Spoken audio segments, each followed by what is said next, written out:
It was 7 a.m. The sun had just risen over the trees of the vast forest surrounding my small school. As I pulled up in the parking spot right outside the empty, dew-covered soccer field, I thought about how eerie it was that I was at my school so early on a Saturday. My surly attitude quickly disappeared as I saw my friends and other classmates standing over by the IEE warehouse, waiting for the bus to take us up to the mountains. Skip ahead an hour or two, and we had arrived at our destination in the form of a trailhead that would begin our 12-mile hike to our designated camping spot.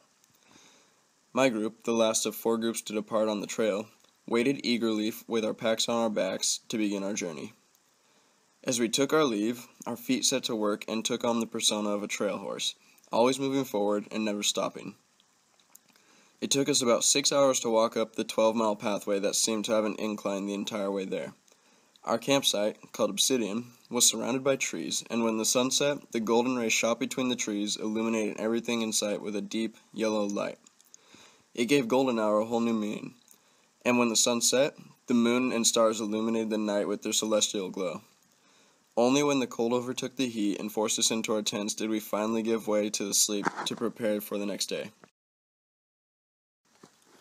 As we were woken up by our senior intern to begin the next day, we could not tell the day from night. The forest is quite dark at 4 o'clock in the morning. By 5 o'clock we were ready to begin our ascent of the mountain. We were led through the forest towards the base of the mountain, which was an experience in itself. The cold biting at our faces, the smell of fresh pine and brisk mountain air filling the atmosphere, and the sound of the local wildlife disturbing the peaceful setting surrounding us are all vivid in my mind, as if I'm there right now. We walked in silence for the entirety of the trip, none of us wanting to be responsible for ruining the serenity. By the time we reached our goal, the sun had begun to rise over the peak of the mountain, which made it appear much more magnificent. The sun shone as though it were wearing a crown of golden light, and if it weren't for the blinding light, I could have stared at that vision for hours.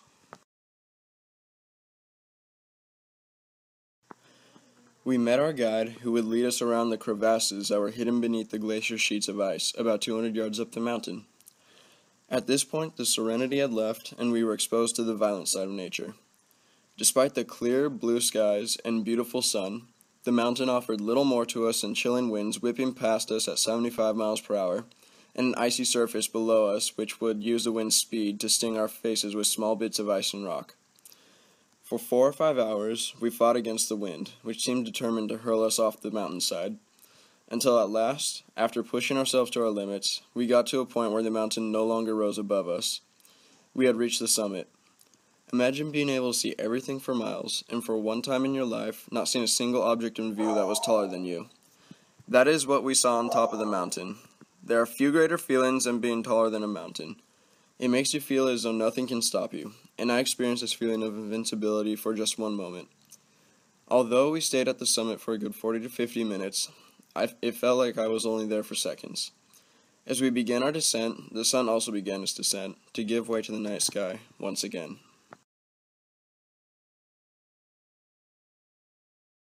Oh, misty eye of the mountain below,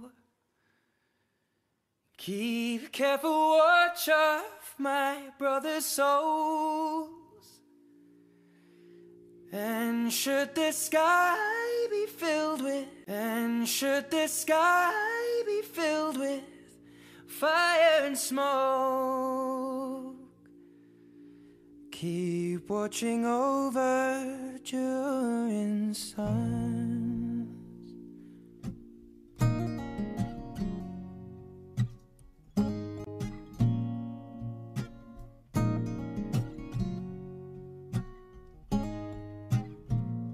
If this is to end in fire, then we shall all burn together. Watch the flames climb high into the night, calling out, Father, oh, stand by and we will watch the flames burn over and on the mountainside. And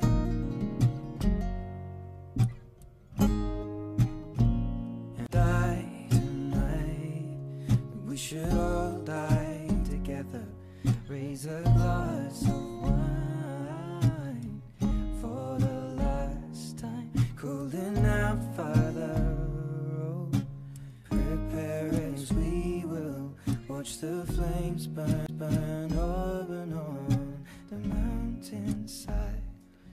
Desolation comes upon the sky. Now I see fire inside the mountain. I see fire burning the trees, and I see fire hollow in soul. I see fire, blood in the breeze, and I hope that you remember me.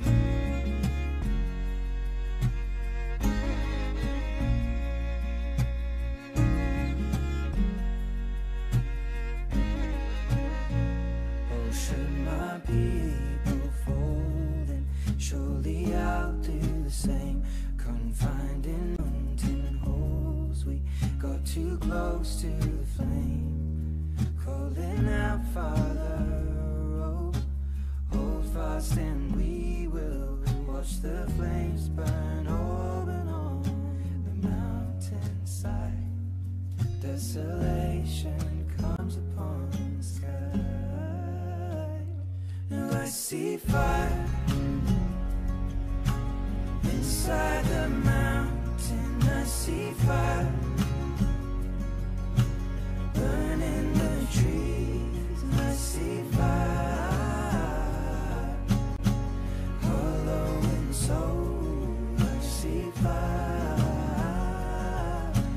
blood in the breeze, and I hope that you remember me. And if the night is burning, I will cover my eyes. For if the dark returns, then my brothers will die. And as the sky is falling down, it crashed into this lonely town. And with that shadow upon the ground, I hear my people screaming out. And I see fire inside the mountains. I see fire burning the trees. I see fire hollow in souls. I see fire blood in the breeze. I see fire. Oh, you know I saw a city burn out. And I see fire, feel the heat upon my skin. And I see fire,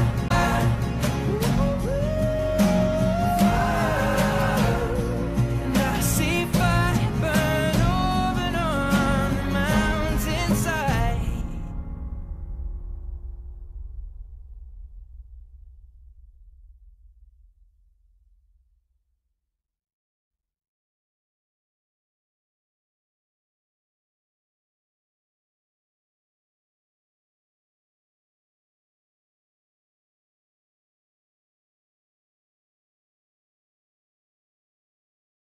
Oh, misty eye of the mountain below,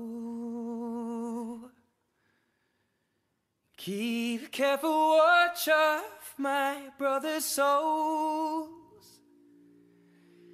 And should the sky be filled with, fire and smoke,